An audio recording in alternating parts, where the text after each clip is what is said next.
And welcome back to the channel where we talk about only good comics. I'm Brant, and this is Friday First. This is the show where we talk about those new #1 issues, new story arcs, character debuts, first appearances, and the like.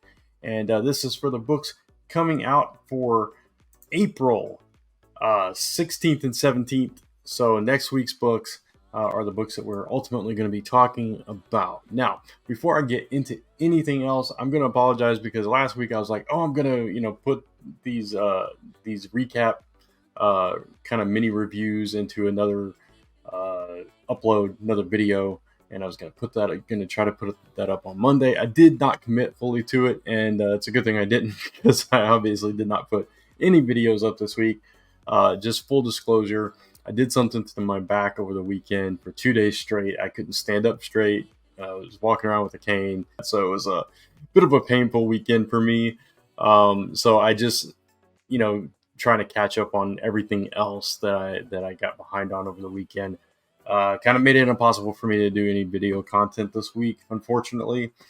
So I'm going to try to get better at that, try to get some more content because I do want to put more videos up on the channel. That is definitely something I want to do for you all, and just because I want to. And so hopefully I can get that together, but I'm not going to promise anything until I can actually deliver on that going forward. So I do apologize for anybody that was looking forward to those videos. So with that said, let's jump into some mini recaps of some of the books that I read from last week. So I've only read 2.5 of the new #1s I talked about last week so far. And so I'm going to start with the one that I have not finished yet, which is Monsters Are My Business, #1 from Dark Horse. This is written by Cullen Bunn. And so far I'm enjoying the book. I just haven't had a chance to finish the issue yet. So it's basically, it starts off with this like battle against this giant, weird monster from who knows where, and they've apparently lost one of their teammates in the skirmish in the lair that they went in to chase this thing. This character who survives. The character is on the cover, so I mean you kind of get the idea that it was a little swerve. So, and it's very early on in the first few pages where where it's revealed that they survived or whatever. So that's not really a spoiler. But anyway, basically they're monster hunters, but these monsters just all of a sudden at some recent point in history just came out of nowhere and nobody knows why, but these people are hunting them and kind of interrogating different people to try to get to the bottom of this. I'm not exactly sure because again, I have not finished it yet. I think the art is fantastic. The dialogue is really good. When it's in the action, the fast-paced kind of part of the story, I thought it was really strong. Because it's the first issue and because obviously a lot has happened in this world prior to this, where I stopped reading is when it got into a really heavy narration kind of info dump kind of section of it. So hopefully, that kind of clears up and we can just kind of move forward with the character stuff and the plot stuff and kind of leave that part of it behind. But I don't know because I haven't looked forward in the rest of the issue to see exactly how it's playing out. So we'll just have to see. But so far, what I've read, I've really enjoyed. That's that one. Next up, we have Deadweights, issue #1 from Ahoy Comics. I accidentally grabbed the cover without the logo treatment. I apologize for that, but this is Deadweights #1. This was a really good comic, actually. This is these two characters on the cover. They are basically your work for hire freelance thugs. The nameless minions.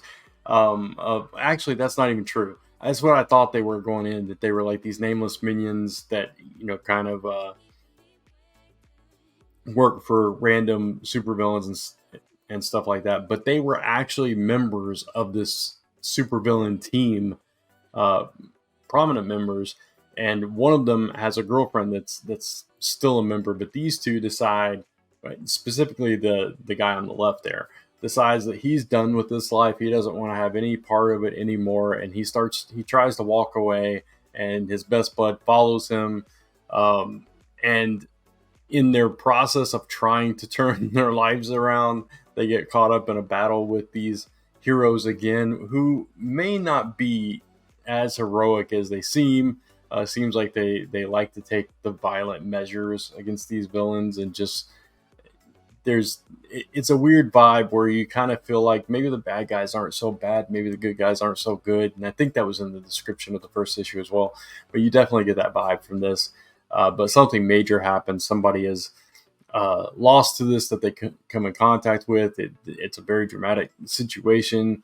It's a redemption story at its whole. And as first issues go, I thought this was a pretty good one. It was a pretty solid start to this series. And I'm excited to read more of it. And then finally, we have Uncanny Valley, issue number 1 from Boom Studios, written by Tony Fleek, art by Dave Wachter.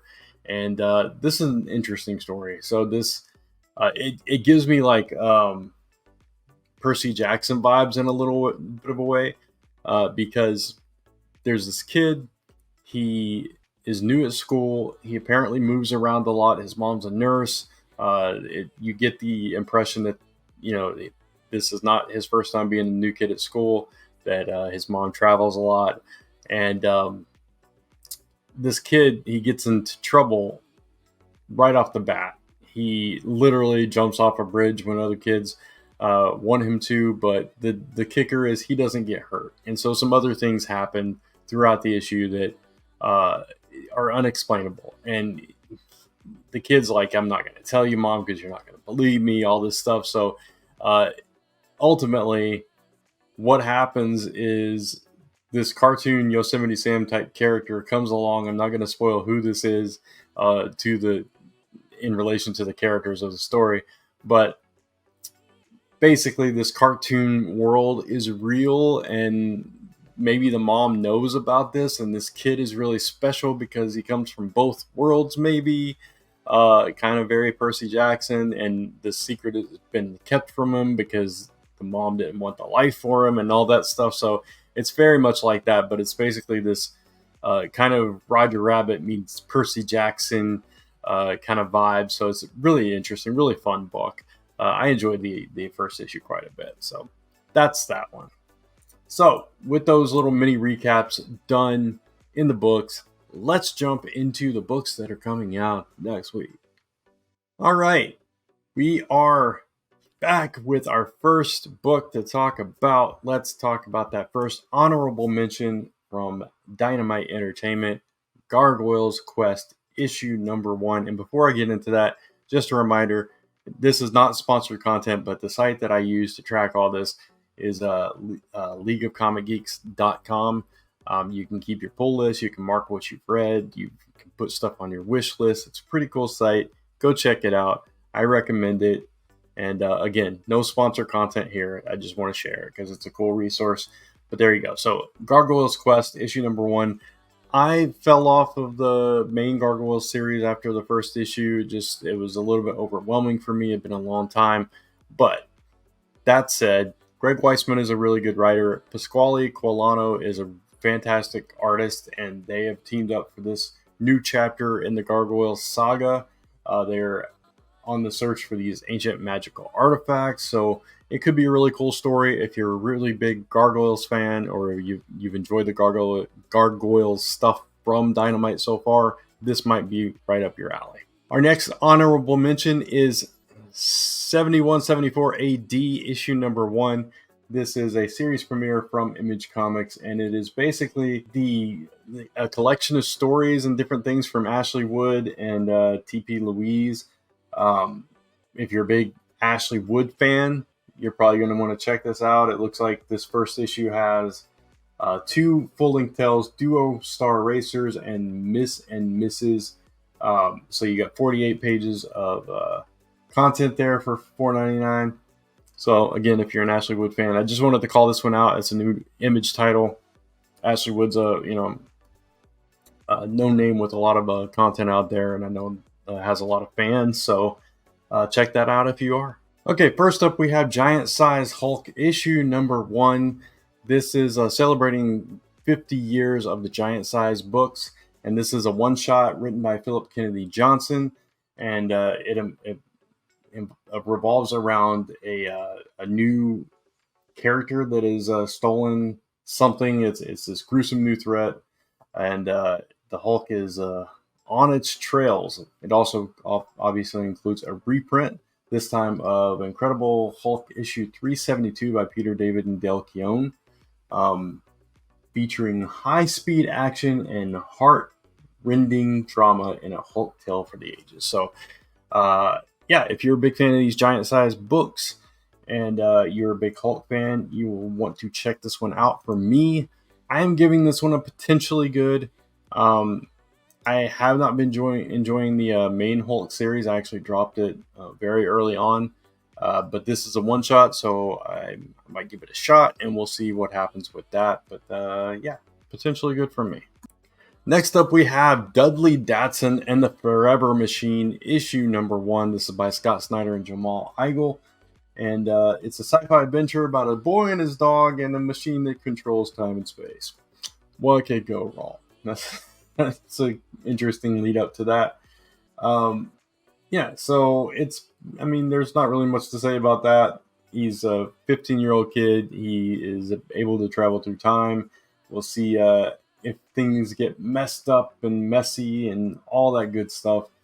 But this is from Dark Horse, and it's 56 pages for $4.99, so it's a pretty good page count for the value. It's a pretty good value for this. So yeah, I'm going to check it out, give it a shot, and see what we have. I'm going to give this one a potentially good. It sounds like a cool story, but with new number ones, you just never know, really. And if it's not something that you're more familiar with, or something that just like hits every button for you, in my case, that's kind of how I go about giving these ratings. It's like if it's something that's just like everything is just lining up to the kind of content that I like, I'm like, oh, this is going to be good. But this kind of book, it's like, okay, these are elements that I enjoy under the right circumstances, but it could go either way. So potentially good. There you go. Over explanation of my rating. All right, I had to put it in there. Nightwing issue 113. This is the 300th issue, legacy numbering of Nightwing. So obviously had to include this anniversary issue. We have no idea what is going to happen in this issue. This is a series that is kind of not really all over the place, but it jumps from subplot to subplot, while you have a semi-larger plot that pops up every once in a while. So, and the description here doesn't really give you anything to go on. It just says, you'll just have to pick this issue up to find out. So I don't know what this issue has in store. The one thing that does give me a little bit of pause is we have 3 writers and 3 artists involved in this book: Tom Taylor, Marv Wolfman, and Michael Conrad. On the writing side, Howard Porter, Bruce Redondo, and Danielle DiNicola on the art side. So I know we're going to have fantastic art and fantastic story from those creative teams, but it tells me it might be a more anthology type story, which I'm not a fan of in anniversary issues. So for that, I'm going to give this one a potentially good, because I don't know what to expect with it, because they're not giving me a whole lot to work with here. That's Nightwing issue 113. Then we have a new issue, or a new series from Boom Studios called Blow Away, issue number 1. This is written by Zach Thompson, whose work I'm semi-familiar with. I seem to recall some things I really enjoyed, other things kind of didn't hate, but didn't love either, that kind of thing. So, but this is about a photographer that happens to witness what could possibly be a murder between 2 climbers out in the wild, and obviously it turns into this mystery and this search for the truth, and something, maybe there's more to the story than just that, and there's a little bit more to the mystery as well. So I'm a sucker for a mystery story, especially with a captivating cover. So you're talking about a photographer, you've got this landscape scene, kind of a horizon line vibe going on with a kind of the lens flare popping up as the sun rises or sets. I'm not sure exactly, But it just, I don't know. It looks kind of interesting. It gives you that vibe of those like movie posters where it's just as Vegas of scene, and it's, depicting a mystery, and you're like, okay, you're kind of pulled in by the vagueness of it, right? So that's kind of what this is doing for me so far. But I haven't seen a preview or anything of this, so I have no idea what to expect. So I'm giving this one a potentially good as well. Next up, I debated even putting this on the show. Roxxon presents Thor issue number 1. Now, I have not been reading Immortal Thor. I dropped it a while back, just was not enjoying it. So I know that the Roxxon stuff has already started in that series. So this is, I don't know if you're going to have to have read that to be able to kind of jump into this one, or if this one is going to be a jumping on point. I just really don't know. But I'm curious. I'm curious about the Roxxon age of Thor, because he is once again having an alter ego, this time known as Chad Hammer. And this is the alter ego of Thor, and he's a spokesperson for Roxxon. And that in and of itself is odd to me, because, and again, keep in mind, I know nothing about what's going on in Immortal Thor or why he's connected to Roxxon in any way, shape, or form. But through the history of Marvel Comics, Roxxon has been this evil corporation, right? And they've done underhanded things, and they've had their hands in some really nasty stuff over the years. So it's really odd to me to see Thor in bed with Roxxon. That alone is like piqued my curiosity, right? But yeah, so I don't know what to expect with this. This is written by Al Ewing with is it Greg Land doing the art? I believe. Yeah, it's got to be. Yeah, Greg Land, Jay Lyson. So I mean, I'm gonna check it out, but I just don't know. I don't know what this is. But the very first time I heard about this Roxxon Thor thing, and I'm thinking like, what is this? Um, Man, I don't know. The Thor truck, the Minotaur Executioner, Enchantress. These are things in the description here that I'm just okay. And it says this is a vital part of the Absolute Absolution Mega event, whatever that is. So I just feel like I need to read at least this first issue. This is going to be interesting, though. I don't know what to think about this, but I'm going to give it a potentially good, because, I mean, why not? Last but not least, we have Spider-Woman issue number 6, a new chapter for Jessica as she heads off to San Francisco. All this stuff with her kid Jerry, and and Hydra, and all that stuff has just kind of got her done with New York. She's got to switch coast, kind of figure out what's going on, and yeah, it's a brand new adventure, and it says introducing some new faces and with the potential to become new champions. So maybe she's starting a new champions team, which is kind of interesting that they're going that route instead of like West Coast Avengers or whatever. But I love Spider-Woman. I love Jessica Drew. I love this kind of story where when you pull out of an event and it's just focusing on her and her journey. We've had some really good stories with her in the past, so I've got high hopes for this one, but at the same time, I'm trying to keep them, kind of tempered. So I'm going to give this one a promisingly good, because again, I think when you pull her out of that element where she's surrounded by all the stuff going on and you just kind of focus on her story, I think it has the potential to be really strong. And I think this series overall has been good so far. And even with like the event stuff, the gang war stuff that it launched with, even with that stuff, I think her story and trying to find Jerry and that whole thing was pretty solid. So going forward, I think it's going to be a good read. So hopefully it is, and hopefully we all enjoy it. But that's going to wrap it up for the rated books. I will share with you briefly a few other books that are not number ones or whatever that I am also anticipating coming up this week. First up, we have Superman issue 13. This is the second part of the House of Brainiac. Superman has to team with Lobo to try to find this army of Lobos that aren't connected to Lobo. And I'm not exactly sure, but I wonder if that connects to the Guy Gardner backup story in Green Lantern this week as well, where he finds a Lobo. It's going to be interesting to see what this is all about. I'm not the biggest Lobo fan, but this has me curious, and Superman's been a solid book, so can't deny that. Next up, we have Black Widow and Hawkeye, issue number 2. The first issue was really good.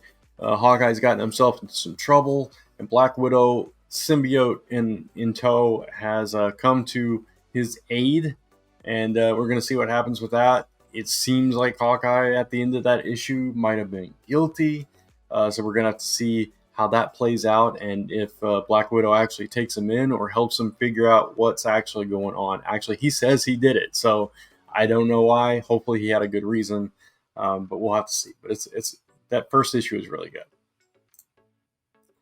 Next is Wonder Woman issue number 8. This is continuing that story that's been going on since the book launched, but now she is face to face with the Sovereign, who has her at the mercy of the lasso of lies. And now it's this challenge that she was not expecting, and she learns, according to the description, that the Sovereign has been pulling her strings since the beginning of all of this, and where that's going to head now, I don't know. I think this book has been fantastic. I've really enjoyed this run. From what I'm getting from other people that I hear comments about, you either really like this or you really don't like this, and there's no middle ground. It's one of those very polarizing runs, but I really enjoyed it, so I can't wait to read this issue. Then we have I Heart Skull Crusher issue number 2. You all know, if you watch the show, that I really enjoyed that first issue. I thought it was a really strong start to the series, and I'm excited to see what kind of happens with our main character now that the story has progressed, and now she's going into trying to become this warrior, and follow in the footsteps. I thought it was a really fun first issue. That was a little bit dark, just enough dark to give it a little bit of edge, but still kind of fun and just, I don't know.